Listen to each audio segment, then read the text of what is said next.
같은데 다 각각 제가 오늘은 것 같은데. 아이고 반갑다. 너무 멋져 죽을 것 같아. 너무 높죠 지금. 빨리만. 자, 일단 이 선생님 다음에 더 하고 다음 질문 한번 넘어가 볼게. 요새 즐겨 먹는 과일 어떤 게 있는지 타이핑을 하시면 돼요. 타이핑을 하시고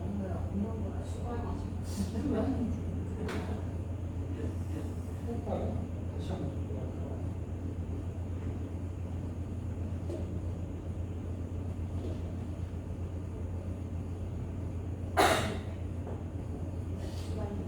네, 다시 한번 닫아버리고 다시 한번 보여주세요.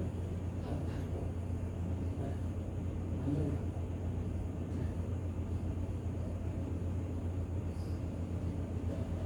저거 하라고.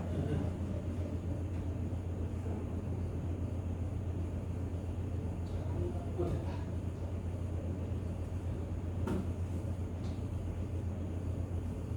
됐는데? 네, 쓰시면 돼요.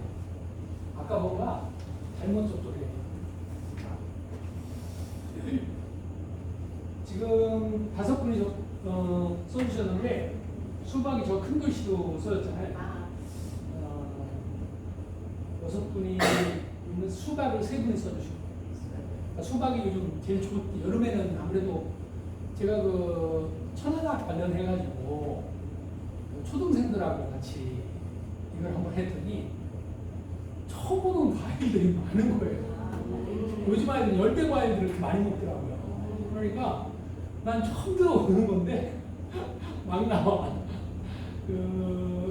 그런 게 우리 세대하고 좀 다르구나. 먹는 종류도 다르구나 이런 생각을 해보게 됐습니다. 최근 지자체마다 이제 아트페어를 많이 해요. 이번 주에는 지금 대전에서 아트페어를 하고 있습니다. 근데 대전 아트페어는 이번에 처음이에요. 올해가. 그런데 어떤 생각들을 가지고 계신지. 지자체마다 이렇게 아트페어를 여는 게 좋은 건지 나쁜 건지 본인의 의사로.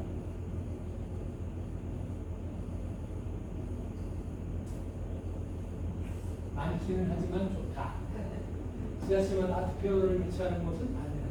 그러니까 지자체마다 다 하는 것은 사실 전체 미술시장을 이끌어가는데 좋은지 나쁜지는 우리가 이제 그 연구에서 발표된 건 아직 없어서 논문이 안 나와서 모르겠는데 다양한 생각을 좀 가질 수 있을 것 같아요. 왜냐면 갤러리들이 와서 어떤 아트페어를 가서 보니까 너무 어설퍼요. 그러면 너무 실망하게 되고 그래서 좀 잘 준비된 것들만 하는 것이 좋지 않겠나 이런 저도 그런 개인적으로 두 분은 한 분이 와주셨는데 많기는 하지만 어쨌든 시장이 커진다는 건 좋은 거죠. 시장이 확대되면 사실 이제 시장이라고 하는 것은 시장 안에 이제 공급이 좀 준비가 부족한 공급은 이제 결국은 이제 도태되겠죠. 그리고 잘하는 것들만 남게 되니까 많은 것도 좋다 생각해 볼 수도 있을 것 같습니다. 지금부터는 홍순희 작가님을 모셔서 예술 세계를 한번 같이 들어보고 그 다음에 다른 얘기를 좀 끝나고 나서 진행을 해보도록 하겠습니다. 박수를 받아주시면 감사하겠습니다. PD가 제가 조정을 해줄게요. 위치를.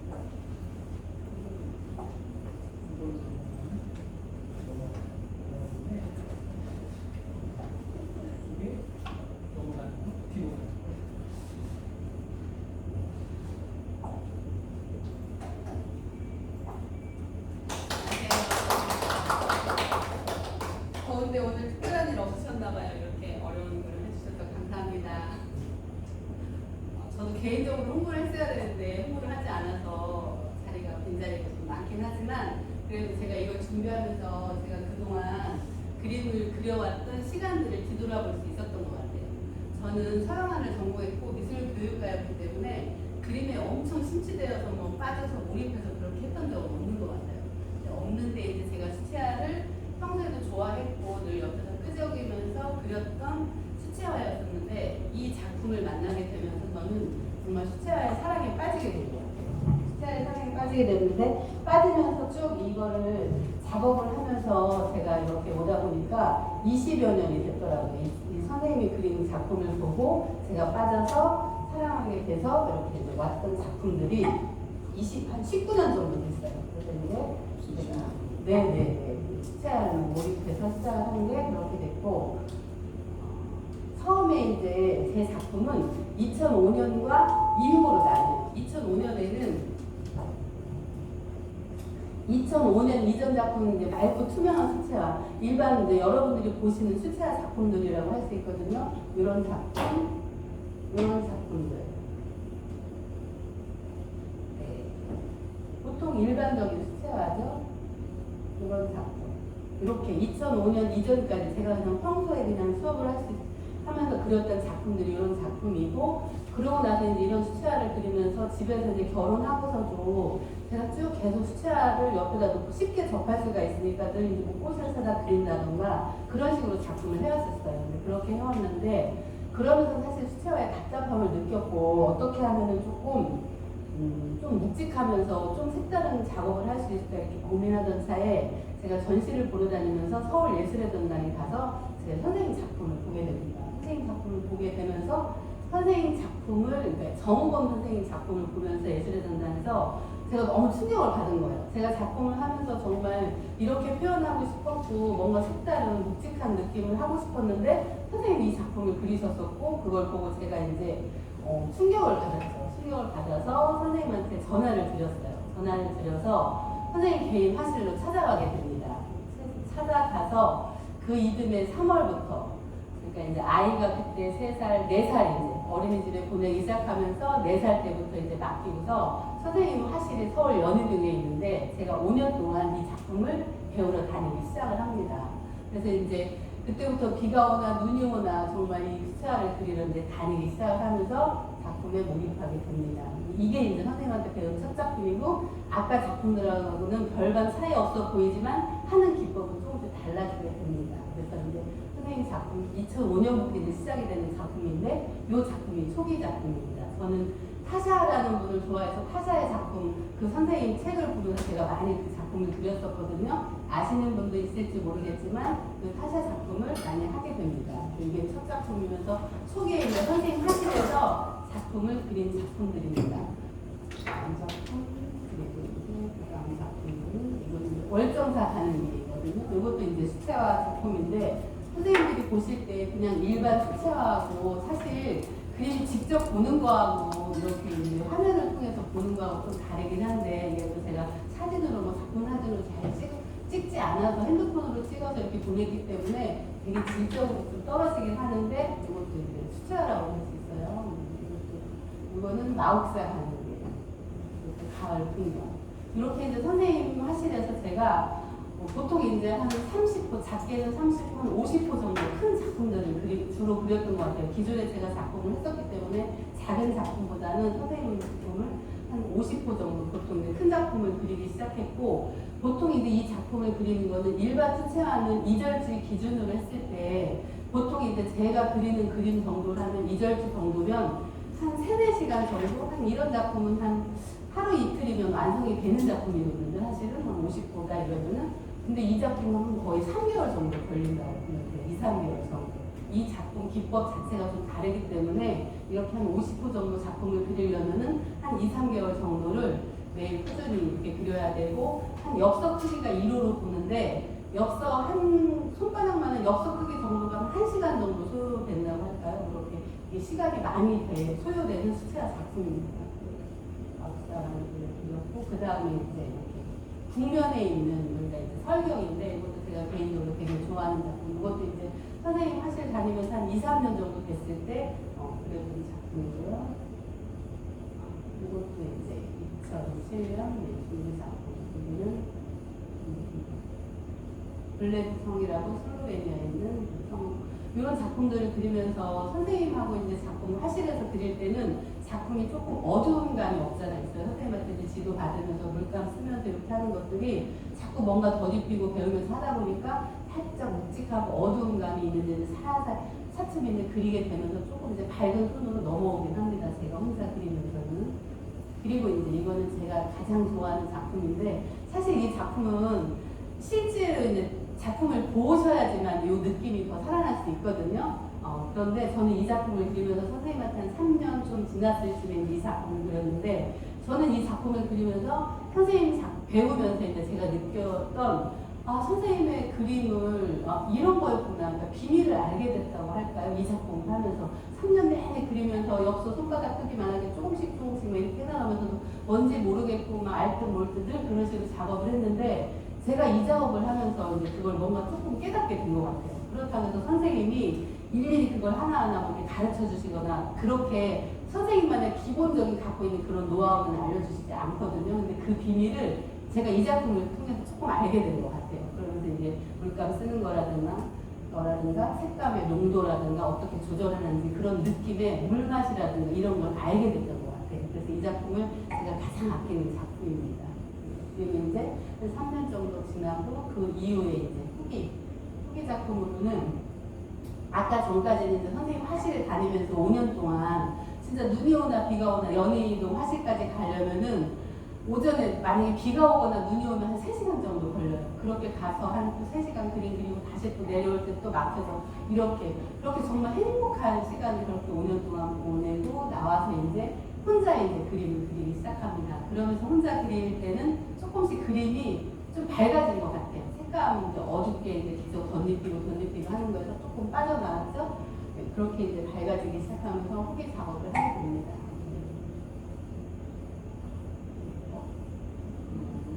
네네. 이 작품도 사실은 직접 보면은 제 작품은 제가 몇 작품 가져오긴 했지만 이렇게 화면으로 보는 것보다는 어느 작품이나 마찬가지일 거예요. 여기 걸려있는 이런 작품도 그렇고 모든 작품이 인쇄를 통해서 이 화면을 통해서 보는 것보다는 직접 보는 게 그 작가들의 작품을 볼 수 있을 것 같아요. 이것도 색감을 표현하는 거라든가 이런 게 조금 더 밝아지고 저는 이것도 이제 타샤의 작품인데요. 그 타샤 할머니 책에 나오는 그 작품을 제가 좋아해서 정물 작품을 그린 건데 이런 작품 같은 경우도 이제 보통 수채화 용지는 아르시즈라고 하거든요. 아르시즈 같은 경우는 그냥 일반 종이하고 달라서 전문 용지라 물감을 지우고 뒤에 배경이 만약에 마음에 들지 않다. 이 그림도 사실은 뒤에 배경이 마음에 들지 않아서 제가 거의 막 수세물을 닦듯이 붓으로 막 닦듯이 닦아내면서 다시 그림을 작업을 하고 한 작품이거든요. 이건 이제 실제로 제가 작품을 가지고 왔는데 그렇게 이 종이 자체만이 주는 그런 독특한 수채화 종이가 주는 그런 독특한 느낌이 있습니다. 이 작품은 사실은 이 액자를 제가 좋아해서 개인적으로 제가 이 액자를 좋아해서 이 그림에 이제 사실 언밸런스 하기도 하고 수채화를 담아내기엔 이 액자가 사실 묵직하긴 한데 그럼에도 불구하고 수채화지만 제가 이 액자에다 그림을 꼈거든요. 근데 그렇게 어울리지 않게 너무 막 너무 가벼워 이런 느낌은 들지 않는다고 생각해요. 이거 역시도 수채화고 이것도 타시 할머니가 가꾸신 정원에서 꽂아놓은 그 작품을 그린 작품입니다. 이것도 후기 작품인데 여기는 이제 이탈리아의 오르비에토라는 곳인데 이것도 사실은 직접 보면은 늘 말씀드리지만 이 하늘에서 주는 요 그날의 배경이나 느낌이나 그 맛을 느낄 수 있는 게 요 하늘이 사실은 포인트거든요. 요 벽은 흙벽인데 흙이 엄청 허물어져가지고 다 막 허물어져가는 오래된 그런 흙벽을 표현한 거고 위에 이제 하늘에서 구름에서 주는 그 흐렸던 날씨예요. 흐렸던 날씨의 그 표현이나 이런 부분들이 사실 실제 그림을 보면 그걸 느낄 수가 있거든요. 그날의 느낌이나 분위기나 이런 거를 그런 거를 이 수채화로 표현할 수 있다는 게 저는 이 수채화만이 주는 매력이라고 생각해요. 맑고 투명한 느낌은 지금처럼 표현할 수 있는 게 맑고 그냥 띵 하고 이렇게 좋은 그런 투명한 느낌만 느낄 수 있다면 제가 그리는 이 수채화는 묵직하면서도 지우고 다시 또 덧입히고 색깔을 또 묵직하게 넣고 하면서 주는 이 수채화만이 주는 요 매력이 또 다르게 있다고 생각합니다. 그래서 여러분들이 기회가 되신다면 직접 와서 보시면 좋을 것 같아요. 이 작품은 예, 전전. 한 번 더. 네. PPT가 아니고 PDF다. 아, 그래서. 네. 감사합니다. 이거는 가을거지라고 해서, 예, 이게, 강원도 두매산골에 그 너와집이 있는데 그곳에서 농부 두 분이 오랫동안 거기서 사시면서 생활 터전을 잡고 이렇게 하시는데 예전에 평창 올림픽 할 때 거기에서 이 백두산을 찍는 그 작가 선생님이 안승일 그 사진 작가 선생님이 거기서 이분들의 생활상을 평소에 찍고 했던 작품인데 그 작품을 보고 이제 제가 전시회 갔을 때 당신이 어떤 사진을 되게 좋아하냐 했을 때 이 얘기를 해서 제가 이제 그리겠다고 해서 그린 작품이에요. 사실은 이것도 수채화로 표현하기에는 좀 한계가 있긴 한데 그럼에도 불구하고 저는 이 가을거지 작품을 좋아하는 게 되게 두 부부가 노부부가 이렇게 일상에서 표현하는 이런 것들이라든가 뒤에 산 배경이 이 쌓여져 있는 볏집이라든가 이런 모습들을 이것 또한 실제적으로 보면은 이 색감이나 이런 게 주는 게 또 다른 느낌을 느낄 수 있거든요. 이 작품이 그냥 되게 따뜻하게 느끼는 좋은 작품입니다. 이것도 한 50호 정도 돼요. 제가 그린 그림은 보통 50호, 이렇게 큰 작품들은 50호 작품이 많아요. 네. 이것도 이제 해바라기 작품도 일반 수채화에서 느끼지 못하는 또 다른 느낌이 있을 거라고 생각합니다. 이렇게 표현하는 방법이라든가 이런 이 작품이 이제 백호 작품인데요. 제가 이제 후기 작품으로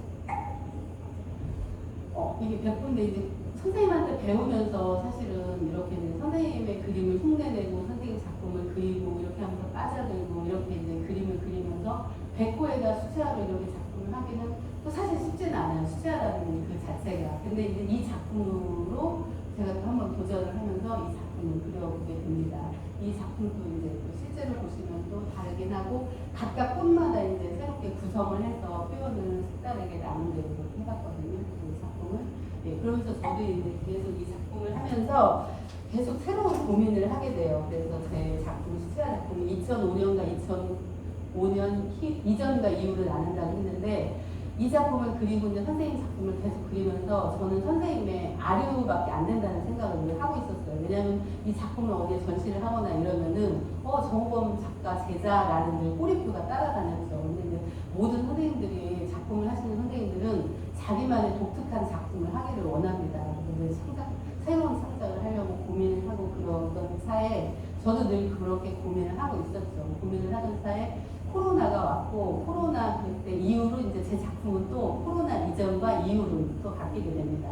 그러니까 코로나 이제 이전에는 이런 작품들을 했다면은 코로나가 오고 나서 이제 활동도 이제 밖에 사람들도 못 만나고 이제 안에서 거의 집거를 하게 되잖아요. 그러면서 이제 제가 작업실에서 혼자 있는 시간이 많아지면서 제가 이제 새로운 작품을 모색하게 돼요. 새로운 작품을 모색하게 되는데 새로운 작품을 모색할 즈음에 저는 예전에도 그랬고 그러니까 수묵을 되게 좋아했어요. 수채화도 좋아했던 이유는 그러니까 번지는 거 수채화가 종이가 번지면서 자연스럽게 스며들고 그러니까 이제 수채화는 그 맑고 투명한 것보다는 이렇게 먹먹하게 이렇게 유화나 아크릴에서 줄 수 없는 또 다른 매력이 있다는 게 수채화는 그런 거라고 생각하거든요. 그러니까 숨구멍이 있다는 거, 수채화만이 주는 그런 어떤 그런 번지면서 주는 스며들면서 주는 그런 게 좋아서 제가 이제 수채화를 끊임없이 고집을 하고 그랬었는데 그러면서 이제 제가 먹물이나 수묵화를 좋아하면서 수묵 자체에도 그 먹물로 번지는 그런 거하고 뭔가 접목이 될 거라고 생각을 했어요. 그래서 제가 고민을 많이 했죠. 그러면은 내가 먹물을 좋아하는데 이 수채하고 어떻게 접목을 해서 표현을 할 수 있을까? 이 수묵과 함께 늘 고민을 하던 사이에 코로나 때 이제 혼자 이제 작업실에 있으면서 이 먹물을 보고 제가 이제 끄적이기 시작합니다. 끄적이면서 이제 그동안 모아놨던 사진이나 뭐 자료를 가지고 있었는데 이 해바라기를 보면서 나무 젓가락으로 연필처럼 이렇게 칼로 깎아서 먹을 찍어서 이제 이렇게 작업을 하게 됩니다. 이게 첫 작품이에요. 그래서 이제 새로운 방향으로 이제 수채화에서 넘어가는 새로운 방향으로 했던 첫 작품이 해바라기 작품입니다.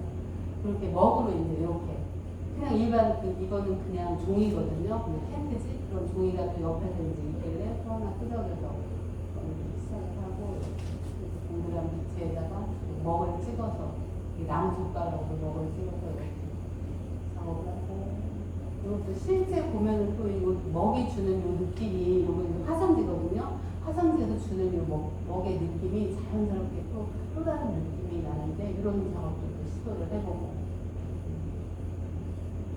요거 이제 최근 작업은 이제 그러면서 계속 코로나로 한 3년 동안 있으면서 작업실에 혼자 있으면서 작업을 하게 됩니다. 그래서 이제 먹으로 이거는 50호 작품인데 이것도 사실 실제 보면 지금 이거하고 좀 다르긴 해요. 그래서 이제 먹으로 이 동백을 보면서 사실은 이렇게 이제 또 끄적이면서 그리기 시작을 해요. 동백을 그리고 수채화 물감으로.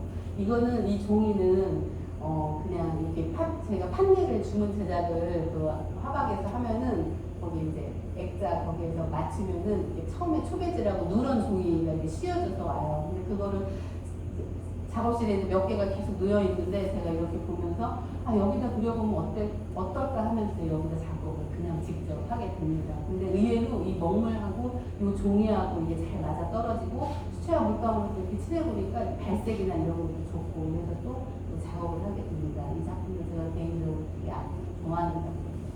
그리고 이것도 이제 50분인데 코로나가 완전 절정일 때 밖에 정말 나가지 못할 때 겨울 동안 내내 이걸 한 3개월에 걸쳐서 작업을 합니다. 이 작품을 보고 이 50분 작품인데 보면은 여기 곳곳에 사람들이 아마 이렇게 있을 거예요. 그러니까 이 제목이 사실은 안전지대예요. 그러니까 코로나 때 이 해바라기 꽃밭에서만큼 안전한 지대는 없을 거라고 생각해서 사실 제가 제목을 이렇게 지었거든요. 그런데 이 작업을 하면서 이거 작품을 보시는 분들은 저한테 이제 되게 놀래요. 미쳤다 이런 말을 많이 해요. 사실 수천 번의 이 먹으로 하고 색칠을 하고 이렇게 하면서 근데 이게 몰입하면서 빠져서 내가 시간 가는 줄 모르고 할 수 있다는 게 가장 행복하게 또 할 수 있는 작업이 이 작업이 아닌가 생각합니다. 이거 역시 아까 말한 초배지에다가 이렇게 이거 배롱나무였고 이거는 이제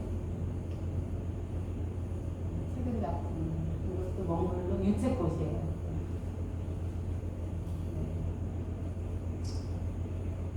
이거는 제가 이 작품은 되게 아끼는 풍경이에요. 풍경인데 이게 흑백 사진이거든요. 원래는 흑백 사진인데 제가 사진 보는 것도 좋아하기도 하고 책방에 가면은 사진을 많이 제가 가서 끄적여 이렇게 사진첩을 많이 봐요. 왜냐하면 작품의 자료가 뭐가 있을까 보도자에 흑백 사진으로 이게 호주의 어디 테즈메니아라는 곳인데 이게 흑백 사진인데 제가 이거를 풍경으로 그러니까 수채화로 아르시지에 대한 작품을 제가 몇 작품을 그렸었거든요.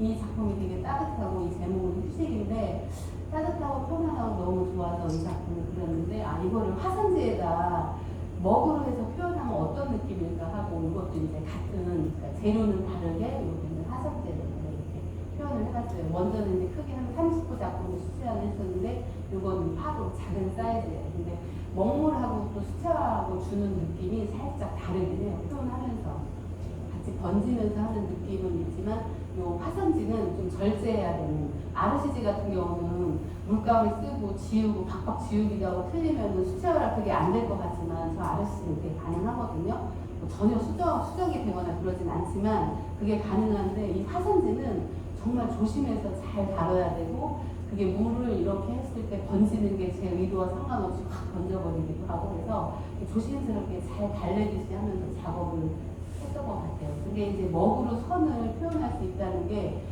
수채화에서는 어떤 선을 따로 하지 않고 직접 표현을 한다면 요거는 이제 연필 선으로 선을 자유롭게 스케치를 하면서 먹에 선을 따면서 한다는 게 먹하고 이제 수채화하고 요 먹물하고 좀 다른 느낌이 있는 것 같아요. 작업하면서도 살짝 다른 느낌이 있고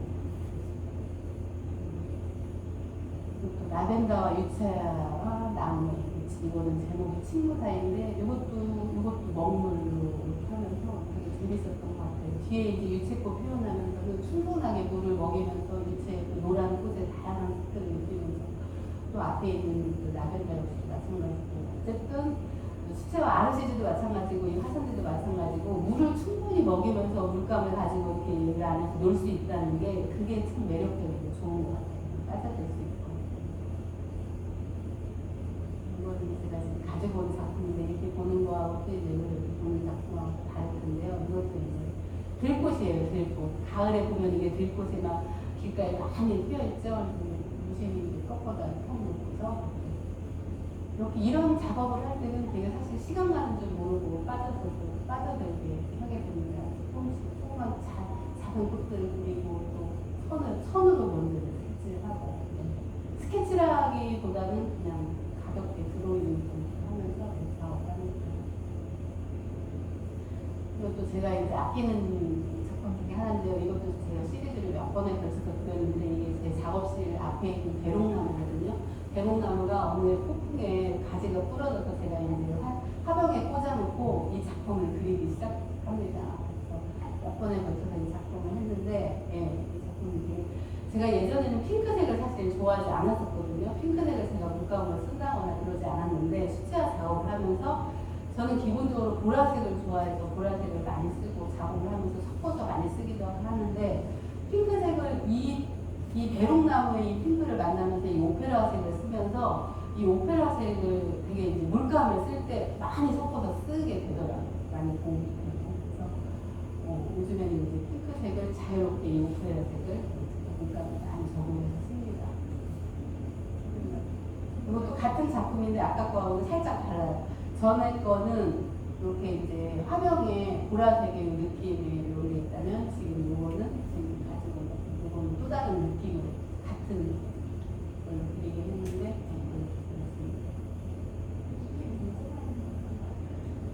아, 네네. 아, 네. 말씀하세요.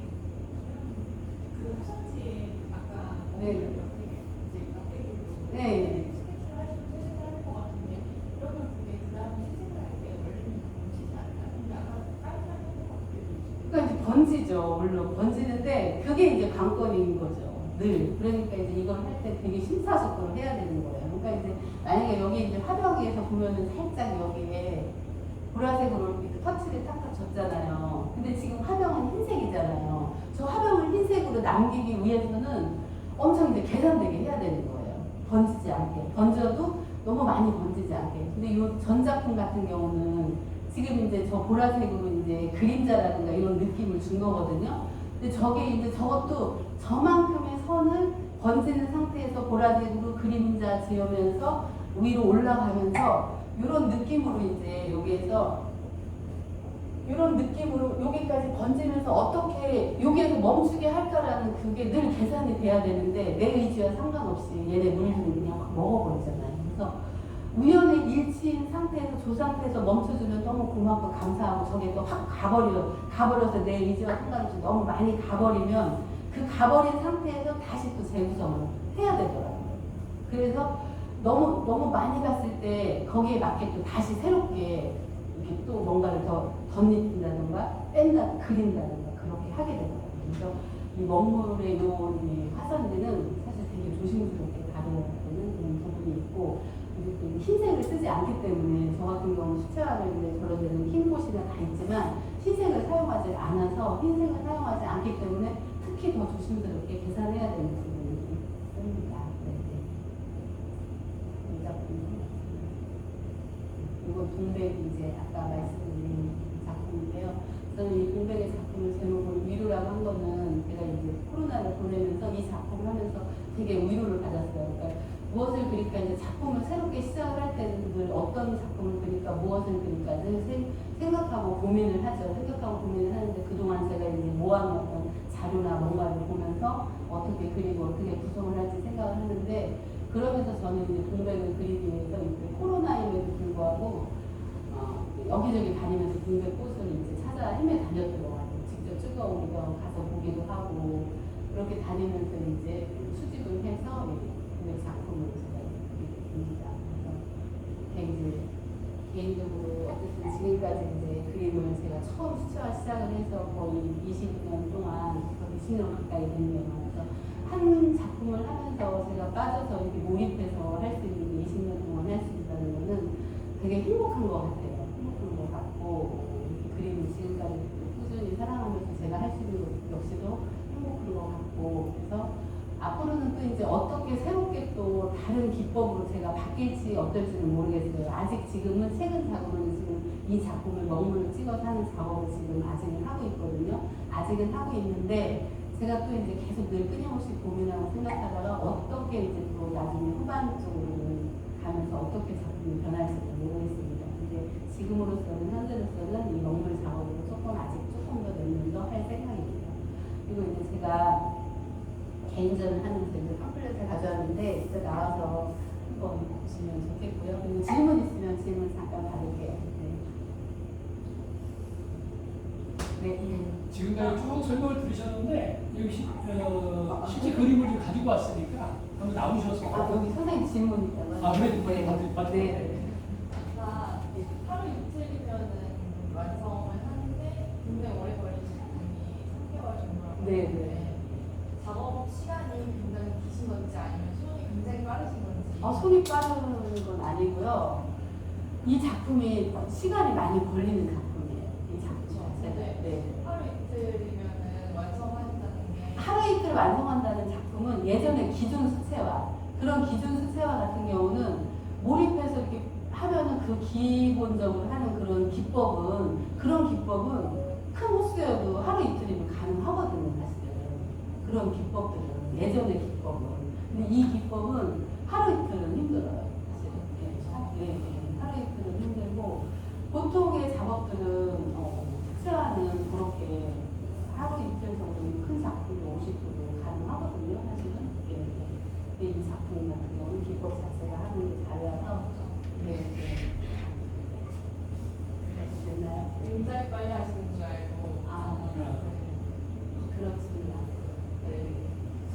지금까지는 이제 이미지만 보고 이제 설명을 드립니다. 실제 질감이라든가 이런 못 느끼시잖아요. 그래서 마침이야 실제 작품을 좀 가지고 오셨으니까 나오셔서 한번 보시고 이 작품 앞에서 재료의 특성이라든지 이런 게 좀 궁금하시면 바로 또 같이 물어보셔도 좋을 것 같아요. 한번 내려와서 보시죠.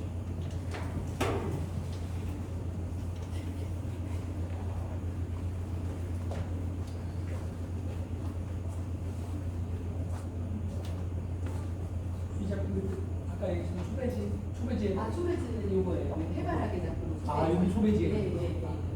이게 초배지, 요 동맥도 초배지. 그리고 얘네는 화선지. 사진이 너무 안 나오지 않아요? 그쵸, 사진이. 여기 이미지가 화소도 떨어지고 그러니까 직접 보고가 너무 차이가 나시는 작품은 정말 실제로도 멋있는데. 우선 보셨구나. 전시회. 봤어요.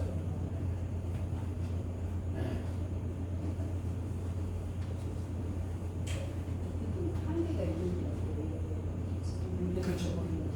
그래서 어떤 작품입니까? 돈을 많이 들여서 찍는 게. 그렇죠. 한번 물을 먹이고 육감을 칠하면 그 종이에는 또 물을 먹일 수가 없죠. 또 먹이죠. 그거 번지지 먹이지 않으면 안 되는데 얘는 이제 가능하죠.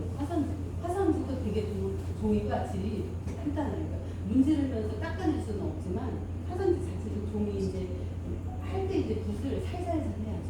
거칠게 쓰면 안 돼요. 이 작은 작품이 2달 하신 거예요? 요거 같은 경우 2달까지는 안 걸려요. 이런 것도 뭐 시간이 많이 걸리긴 하는데 몇 시간 정도? 그거는 그중에 제가 할 때는 뭐한 서너 시간도 하고 안 할 때도 안 하기도 하지만 하루 종일 할 때도 있고 시간이 근데 그렇게 시간이 요즘에 많지 않으니까.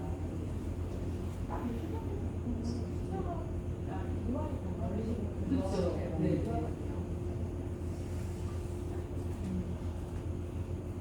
충분히 보셨을까요?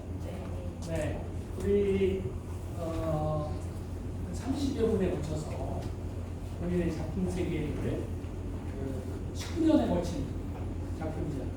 2005년이 이제 분기점이라고 하셨지만 여의도에 한 5년 왔다 갔다 하시면서 실제로 그 문화로부터 독립된 건 2010년 먹물을 사용하면서 그렇게 정말 들었는데 여러분들은 어떻게 들었나 모르겠어요. 그 작가의 고민이 시기적으로 잘 구분돼서 우리가 좀 볼 수 있는 것 같습니다. 다시 한번 핸드폰을 열면 다시 이게 보일 건데요. 지금까지 이제 우리 홍순 작가님 얘기를 좀 들었는데 아까 우리 질문이 있었습니다만 가지씩만 한번 생각해보죠. 내가 이 얘기를 들으면서 궁금한 게 있었다. 그런 게 있으면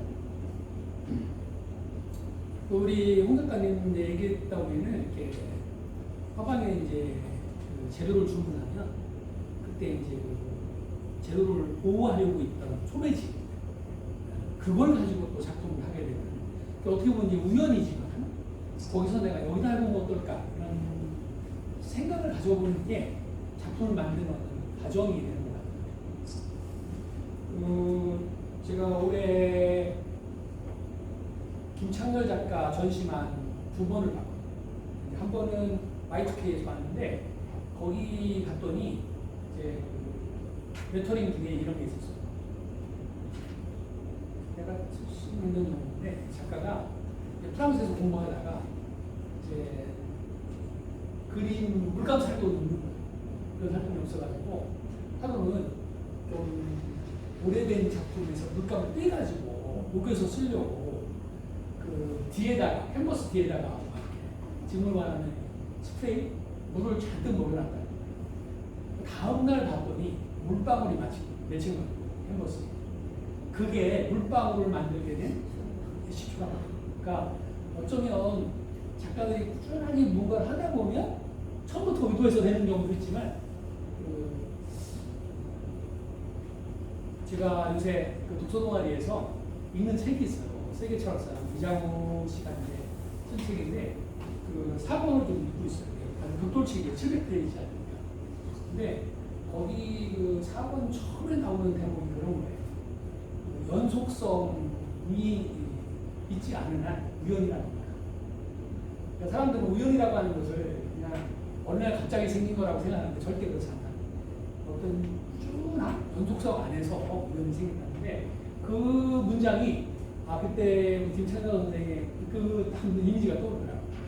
우리 홍수미 작가님도 그런 계속적인 작업을 하다 보니까 초베이지라 그림을 그리게 되기도 하고 그런 것 같습니다. 아마 선생님으로부터 벗어나려고 하는 어떤 동기가 많은 생각을 하게 되고 먹물을 사용하게 되는 것 같습니다. 먹물을 사용하는 대신 이제 시간을 많이 걸렸어도 이틀이면 할 거를 2개월, 3개월 걸리겠으니까요. 네, 궁금한 걸 좀 하나씩 써주실까요? 그러면 우리 궁금한 걸 보고 우리 작가님이 대답을 해보겠습니다. 실제로 이제 이미지만 보다가 작품을 보시니까 좀 질문거리가 더 생겼을 수도 있을 것 같아요.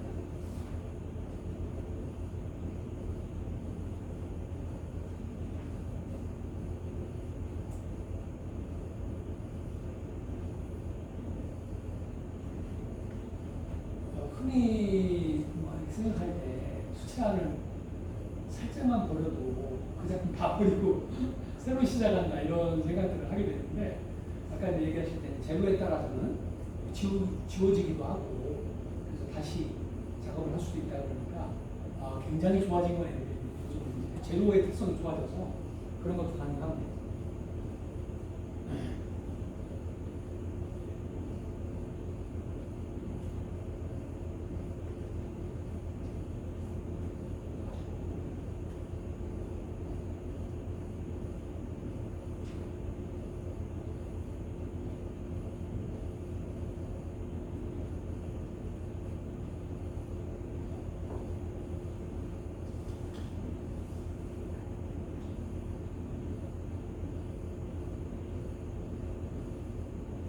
질문 만들기가 사실 쉽지 않아요.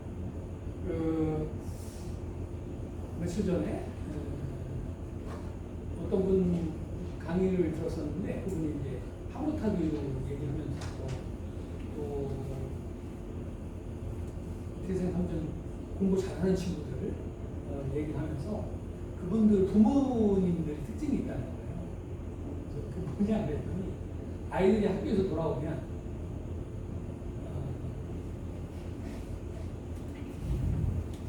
오늘은 선생님은 뭘 물어봤어? 그리고 선생님이 그러면 뭐라고 얘기하면 잘 대답했어? 이렇게 묻는다는 거예요.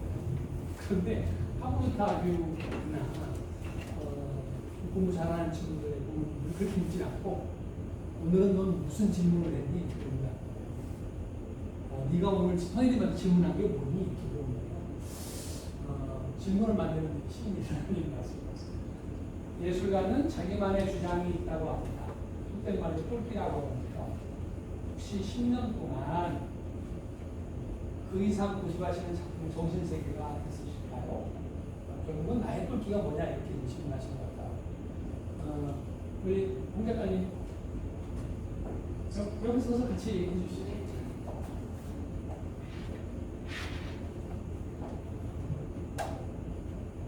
제일 아래 거죠. 아래 거요? 네. 이 똘끼, 나의 똘끼.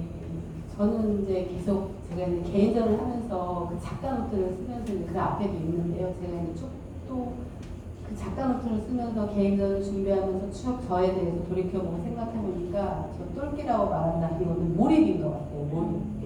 몰입에 할 수 있다는 게 가장 행복하고 즐겁고 좋은 것 같아요. 그래서 몰입할 수 있다는 거가 또 빠져드는 것 같고 시간 가는 줄 모르고 또 행복하고 행복하다는 거는 그만큼 또 사랑한다는 거죠. 또 사랑하니까 또 몰입할 수 있는 그런 거 아닐까 생각해요. 지금 역시도 제가 이걸 준비하면서 제가 선생님 작품을 내가 이렇게 빠져서 한 게 20년이 거의 다 됐네 라고 돌이켜보면서 저 자신도 사실 놀랬거든요. 엊그제 같았는데 돌이켜보니까 20여 년이라는 시간이 진짜 한순간도 매일매일 제가 생각하거든요. 눈을 뜨면서 감으면서 어느 순간 뭔가를 쳐다보면서 창밖을 보면서 뭘 보면서 어떻게 표현할까 이 색은 뭐지 하면서 단 한순간도 떠났던 적이 없는 것 같아요. 그게 바로 똘끼 아닐까 생각해요. 근데 겉으로 드러나게 어떤 엄청난 훌륭한 작가처럼 그렇다고 제가 엄청난 뭐 작업을 하면서 뭐 개인적으로 열심히 하면서 이렇게 하지는 않았지만 저 자신 스스로는 늘 머릿속에 항상 이 그림에 대한 생각을 단 한순간도 안 했던 적은 없는 것 같아요. 늘 어떻게 지금 이 순간 이 공간에서도 이런 작품을 보면서 또 선생님들을 보면서도 머릿속에서는 항상 계속 돌아가고 있으니까 뭐지 어떻게 할까 어떻게라는 걸 늘 갖고 있는 거죠. 이 그림에 대한 그리고 이 수채화에 대한 사랑 저는 이 수채화 사랑에 빠진 것 같아요. 우리 같이 작품하시는 분들 입장에서는 이 대목에서 박수를 한번 쳐줘야 되는 것 같아요. 정말 한 시도 잊은 적이 없다.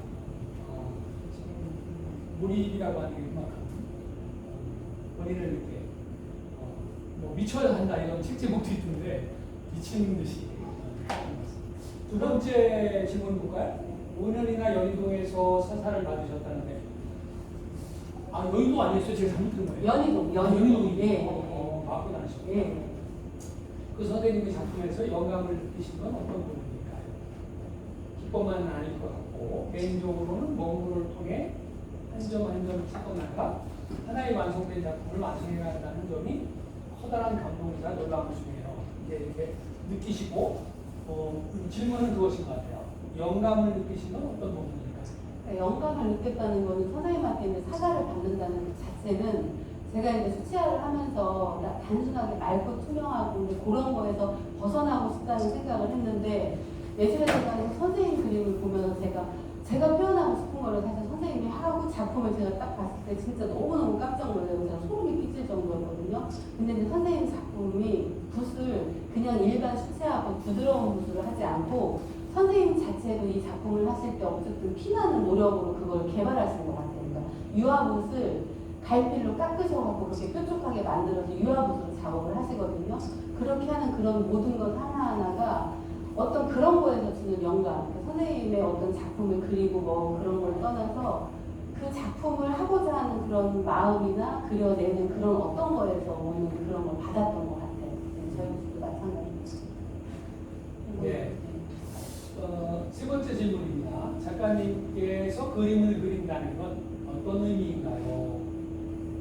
모든 작업을 하시는 분들이 마찬가지겠지만 저는 이렇게 가끔 이제 질문을 해요. 제가 이제 같이 옆에 있는 분들 아니면 다른 사람들이 선생님 그림 언제부터 그렸어요? 뭐 언제부터 좋아해서 이런 질문을 하면은 저는 초등학교 때부터였던 것 같아요.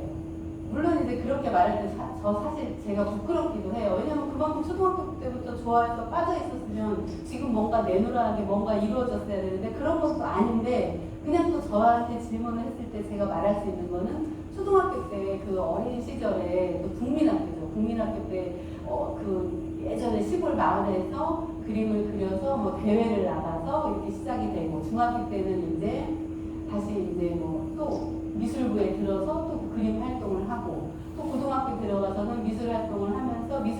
들어서 활동하면서 그때 대학교를 가야 돼.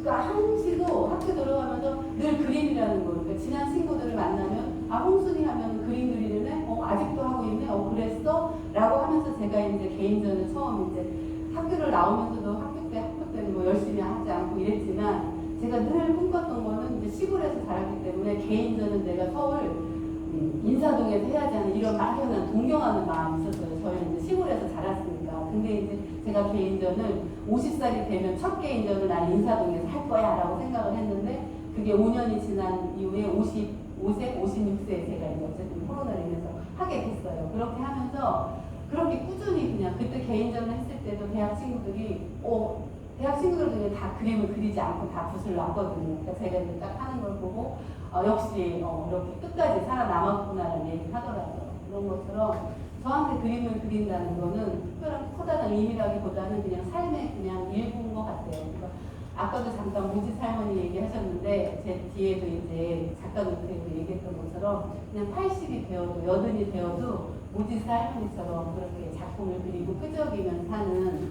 그리고 제가 또 수채화를 좋아하게 되는 거는 그냥 언제나 편하게 한켠에 놓고서 자연스럽게 할 수 있다는 거. 유화나 아크릴은 뭔가 좀 그것도 유화나 아크릴만이 주는 그런 맛도 있지만 그냥 자연스럽게 옆에서 끄적이고 쉽게 이렇게 접할 수 있는 재료라서 그게 가장 주는 큰 장점이기도 하고 좋은 것 같아요. 네. 그 질문들에 대한 답변이 워낙 진지하니까 추가적인 질문이 좀 들어왔는데요. 대학원 진학 생각은 없으시나요? 대학원 진학 생각은 저는 이제 대학원보다는 어떤 다른 거에 또 많이 빠졌던 것 같아요.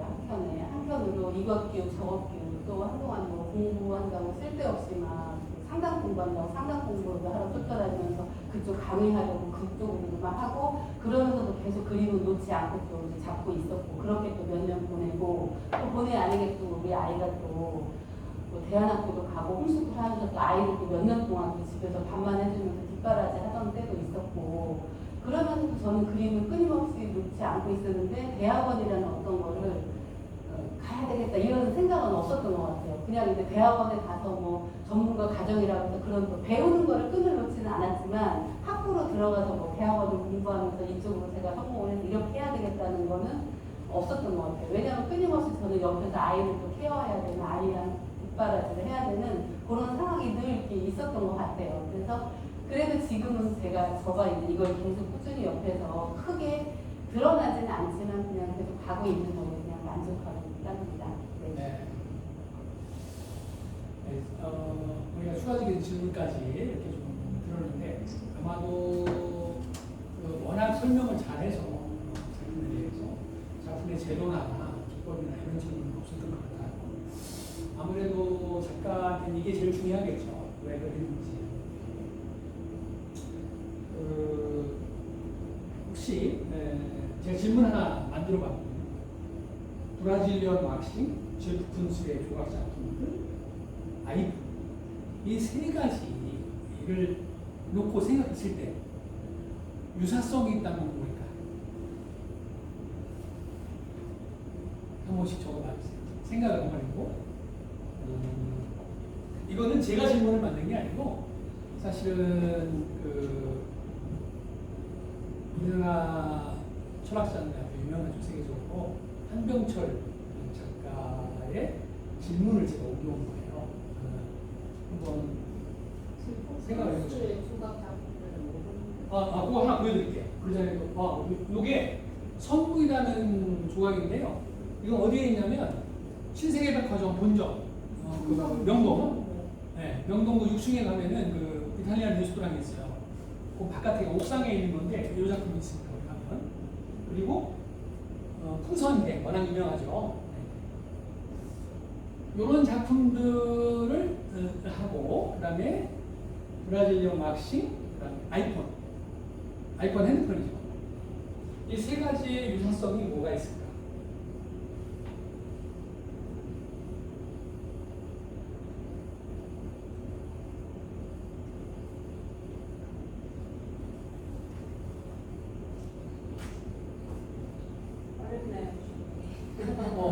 근데 이제 우리가 이런 거에 말하자면은 이런 경험이 없는 거예요.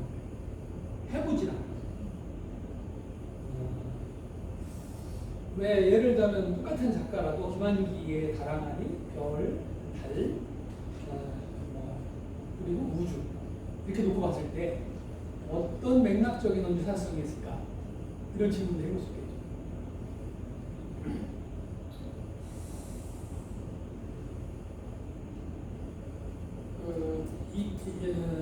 이렇게 제가 질문을 뽑아온 이유는 이런 작업이 우리의 작품을 만드는데 굉장히 중요하다는 생각을 가져서 그렇습니다. 예컨대 우리가 어떤 사물을 풍경을 그릴 때 풍경에서 무엇을 내가 작품의 소재로 가져올까 할 때 보통들 사진작가들의 작품을 보면 대개는 굉장히 확대해서 일부분만 보여주잖아요. 그러니까 그분들이 볼 때는 저것만 보여주면 충분한 거예요. 그런 것들이 아마 그 유사성을 찾아내는 능력이 아닐까. 네. 잘 빠졌다, 매끈하다, 단순하다, 아직까지 작업은 어렵다. 기존의 질서 혹은 틀을 깨는 파격, 창의성 이렇게 해주시면 되고요. 과거에는 없었던 것, 현대사에 대두된 트렌디함. 네, 좋습니다. 평범에서 비범을 찾는 거. 너무 힘드네요. 비범을 찾는 거.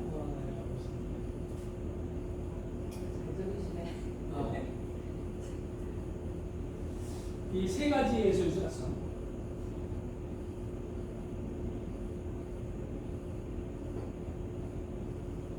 아이폰의 특징은 삼성이 직선이었다면 곡선. 뭐 그런 것들이 상징적인 것처럼. 섹시한. 저 아이폰이 좀 섹시하죠, 그죠? 근데 아이폰에서 삼성이 아까 디자인 조용했다고 네. 쇼에 한번 얘기하셨죠. 근데 이렇게 어떤 사람이 찾아냈는데 우리 슈퍼에서 깻잎 있어요. 깻잎. 네. 그 깻잎 그 디자인이 아이폰 디자인이에요. 깻잎을 파는 이 패키지 있죠. 오. 그 양철로 만든 오. 참치캔 같은 거 있잖아. 그걸로 만드는데 딱 요 디자인이었어요. 그래서 얘네 깻잎통 보고 계실까 양쪽에서 그렇게 이런 거 있는 것 같아요. 이게 실제로 누가 먼저 봤냐가 중요한 게 아니고 특허를 내는 겁니다. 우리 천안에 호도 과자라고 하고 호두 과자라고 하고 어떤 게 맞을까요? 네? 호두가 맞아요? 호두가 맞아요? 왜 호두가 맞아요? 호주니까. 호두가 맞습니다. 호두가. 그런데 천안에 호두 과자도 쓰거든요. 그러니까 호두 과자 다 써. 그런데 호두 과자 쓸 수 있는 데서 유일합니다. 학화호도만 호두 과자라고 쓸 수가 있어요. 그러니까 학화호 제과가 특허를 낼 때 학화호도 제과라고 써요. 호두 과자라고. 그래서 다른 분들은 호두 과자라고 쓸 수가 없어요. 그러면 특허를 침해하게 됩니다. 그래서 지금 만드는 것들은 다 호두 과자라고 쓰고 학화만 호두 과자라고 써요. 그러니까 그 우리 아이폰 얘기 생각이 나서 이제 누가 발견했냐 이게 중요한 게 아니라 발견한 것을 얼른 특허를 내는 게 중요하다. 단순 심플 MZ들이 갖고 싶은 것 혹은 동경, 욕망. 이 중에서 잘 빠졌다, 매끈하다 써주는 분 누구세요?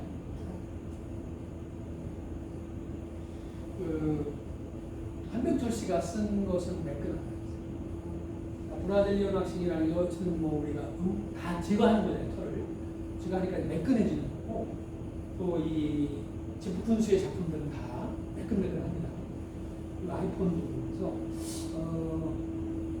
저도 그 처음에 이렇게 제가 매끈하다고 나올 줄은 몰랐거든요.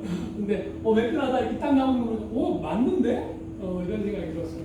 그러니까 우리가 이렇게 찾아내는 것이 맥락적으로 그 작가들의 작품을 만들어내는 게 굉장히 중요하다고 생각합니다. 그래서 연습상으로라도 막 몇 개 놓고 이거의 유사성은 뭐가 있지? 이렇게 한번 찾아보면 그걸 가지고 특징적으로 뭘 작품을 그려볼 수 있지 않을까.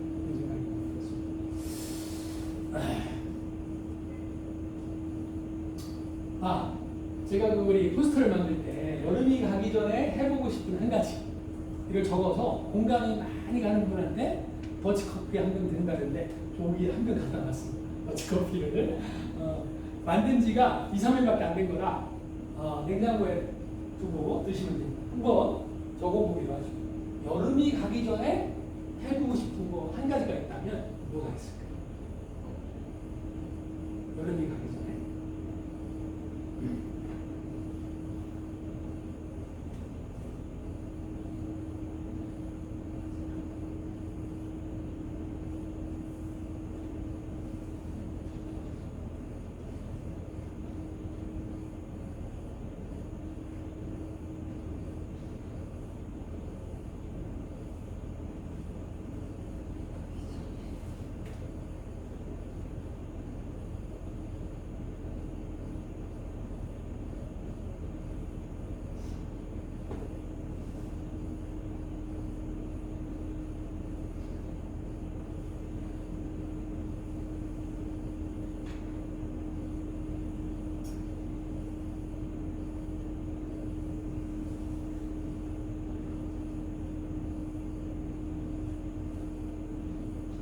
완결하지 못한 궁금하지.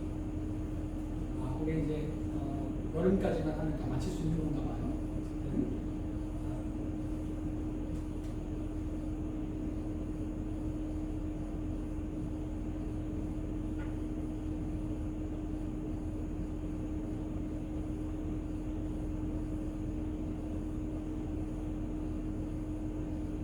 정동진 스카이라운지 카페에서 커피를 많이 받아요.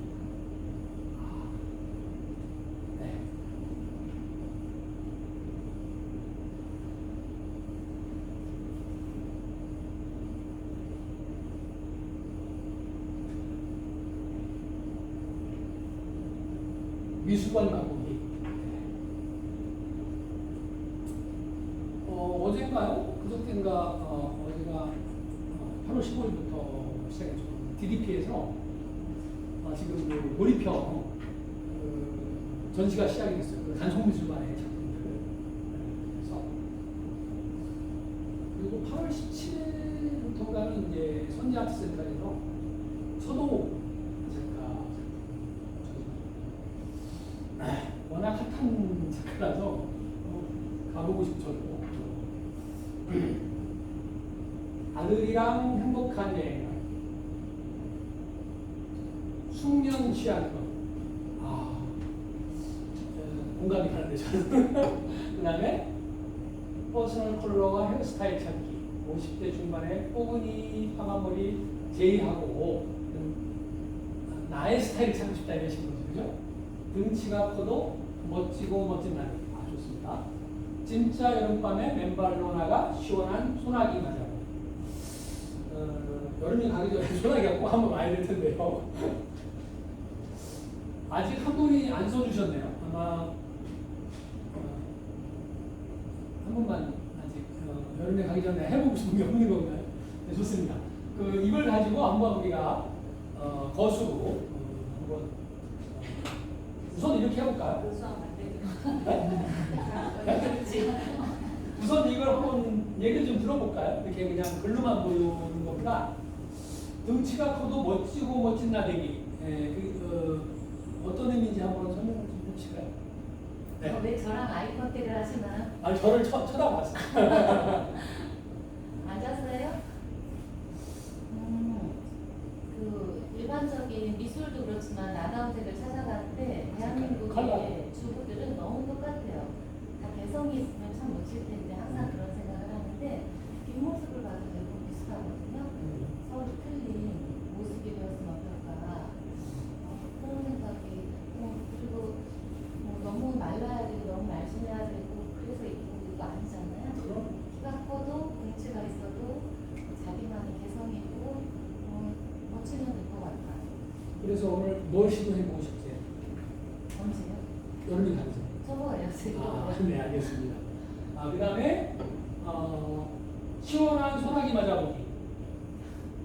추가적인 설명이 필요하실까요? 아니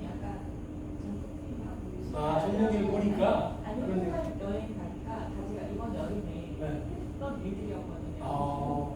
이번 여름에 여러 가지 했구나 생각을 하고 있었는데 제가 예전에 초등학교 학교가 끝나고 강남에 친구랑 집에 가는데 너무 갑자기 소나기가 내려서 피하지 못하고 조금 막히는데 처음엔 저희가 그 비를 피하려고 지금 서 있고 가방으로 가리다 어느 순간에 너무 많이 우리가 포기하고 그 길을 막고 집에 가게 됐는데 근데 그게 제가 13살인가 30년 전 기억인데 그때 그 즐거움이 일단 다 옷을 버리고 나중에는 세 명이 막 노래를 부르면서 막 이렇게 소리를 지르면서 너무 행복하게 집에 갔던 기억이 나는데 그 이후로 클 때 항상 언제 여름에 소나기를 꼭 맞아야 되겠다 하고 아이들이 태어났을 때 어렸을 때 엄마랑 나가서 소나기를 맞으면 놀자 하는데 애들이 이상한 표정 아니 꼭 실현해봤으면 좋겠어. 굳이 말했거든요.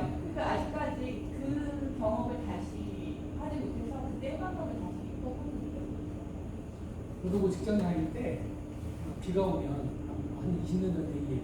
비가 오면은 그 이렇게 야가자하게 몽땅 돼 있고 그 아산에 호텔에 가면 노천탕이 있었어. 거기 들어가면 맨몸으로 비를 맞을 수가 있어가지고 근데 그때만 해도 이렇게 뭐 항상 이런 게 없어서 20년 전이니까 깨끗한 비여서 맞는데 부담이 없었거든요. 요즘은 좀 부담이 좀 있긴 있어요. 숙면은 뭘까요? 숙면에 취해보죠. 아니에요. 요새 잠이 안 와요. 그렇죠. 이제 막 너무 더우니까. 여름이 힘들고 그러니까 잠이 그냥 좀 질이 엄청 안 좋아져서 힘든 것 같아요.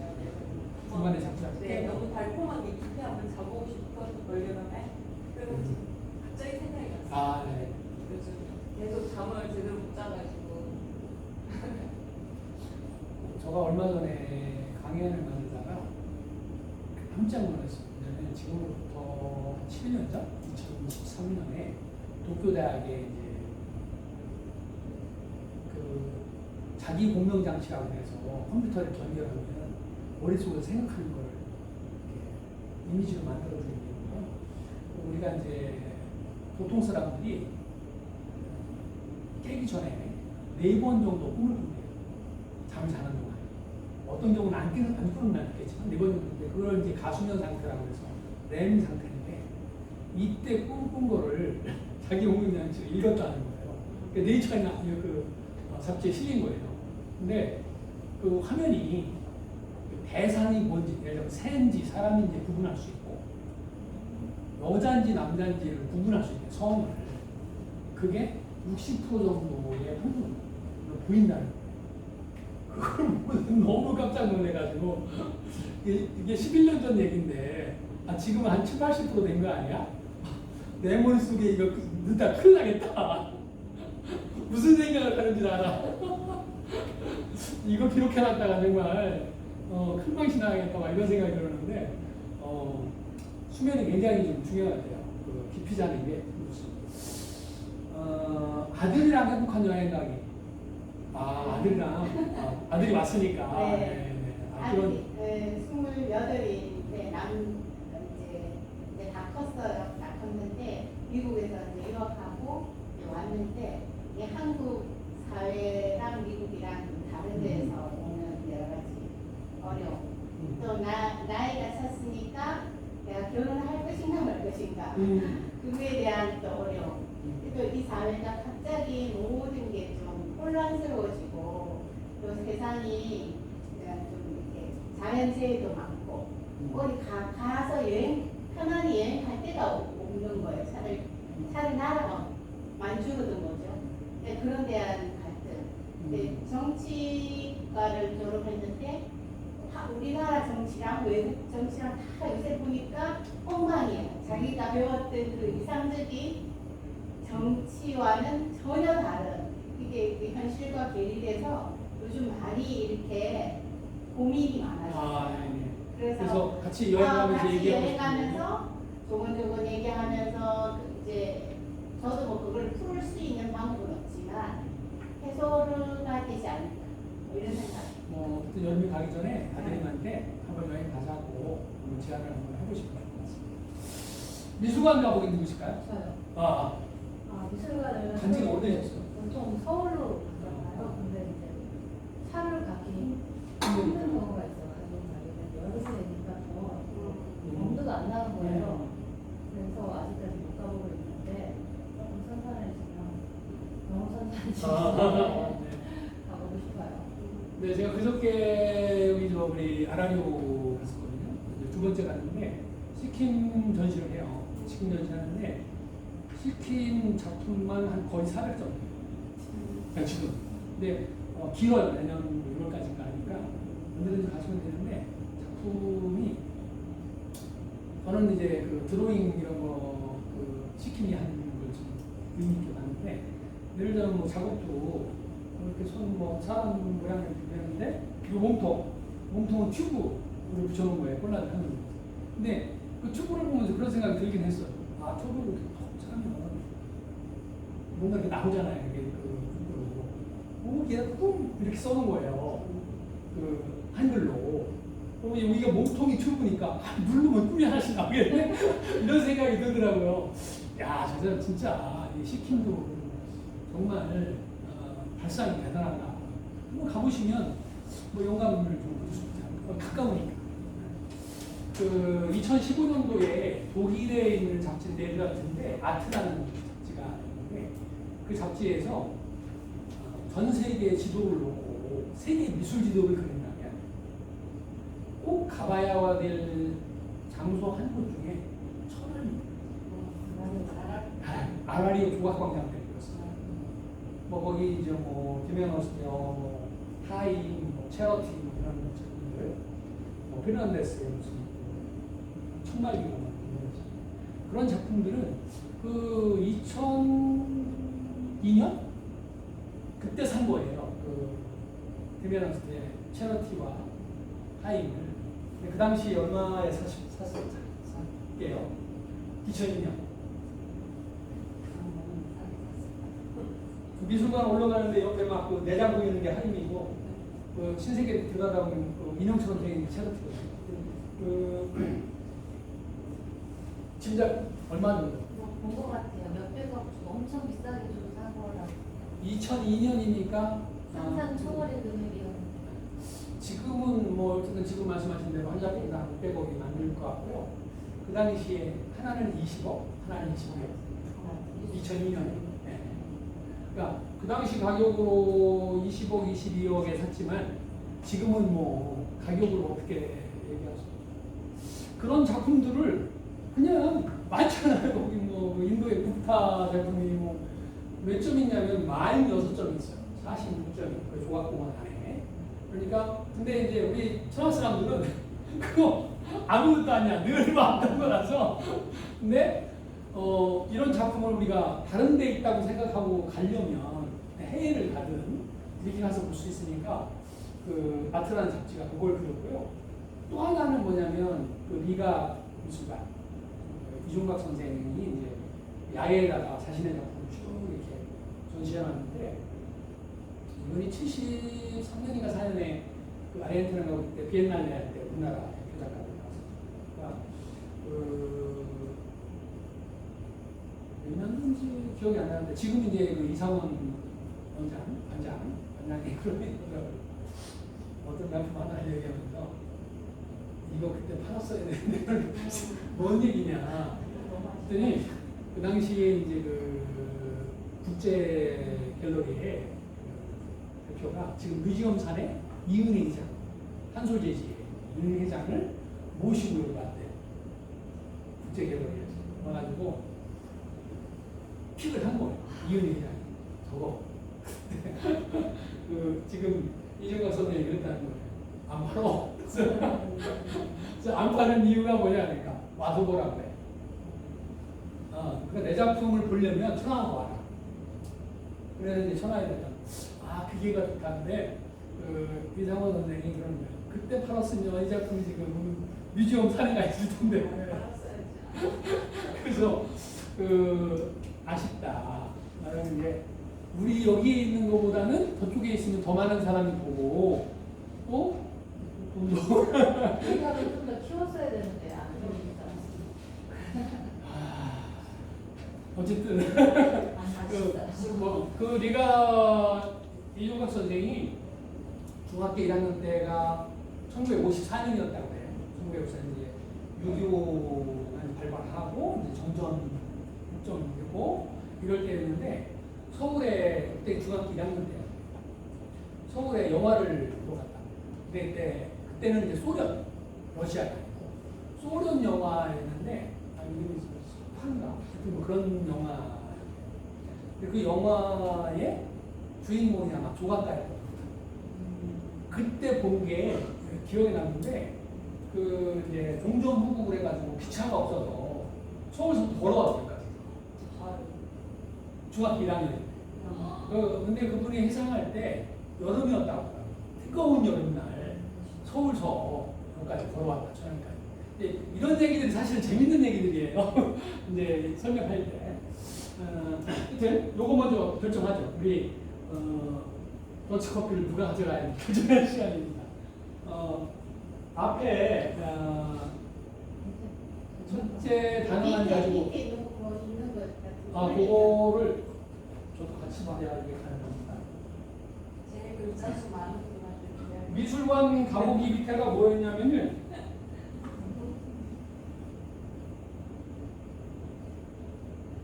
저거는 그냥 다 설명을 한번 이렇게 내려봐 주실래요? 미술관 가보기 정봉진 정동진 스카이 라운지 카페에서 커피를 마시며 바다를 보고 싶다. 네. 그리고 또 하나가 있었는데 정봉진 밑에 완결하지 못한 고구마치. 고구마치기 맞아. 자 고구마치기 없어요. 그다음 정봉진 없어요. 그다음에 아니 지금 투표하시는 거예요? 네. 아, 예. 다시 그러면 처음부터 다시 고구마치기 고구마치 좋다. 고구마치기 하는 그다음에 이거 중복해서 들어도 돼요. 그다음에 정봉진 커피 마시기 정동진 좋다. 세 분, 정봉진 세 분, 내 것도 들어. 미술관 가보기 미술관. 두 분, 탈락했고. 그 다음에 아들이랑 행복한 여행 가기. 아 저것도 좋다. 두 분, 본인도 있으니까 아마 세 분일 것 같아요. 셋이 지금, 그 다음에 숙면. 숙면이죠. 저도 들고 싶은데 저는 카운트해야 돼서 두 분, 숙면 두 분, 멋진 나대기. 네 분. 거의. 그 다음에 소나기 맞아. 세 분. 아주 멋진 나대기로 결정이 됐습니다.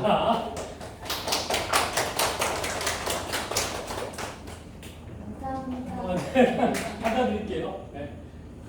아니 제가 미장원만 가면 너무 비싸가지고 머리만 묶고 다니는 지 3개월 돼가지고 있었는데 좀 가을이 오길래 좀 멋진 나가가 싶어서 미장원을 안 가면 머리를 묶어야 되더라고요. 감사합니다. 네. 멋진 나대기 너무 좋은 것 같아요. 근데 제가 항상 혼자 고민했던 건데 제가 독일에 가서 봤을 때도 슈퍼마켓에 갔는데 아주머니들이 다 너무 멋진 거예요. 뚱뚱하고 커도 마트 계산대를 뚱뚱한 몸으로 막 삐집어 나와서 다 틀린 거예요. 원피스를 입으신 모습들이 다 틀려서 정말 멋있다.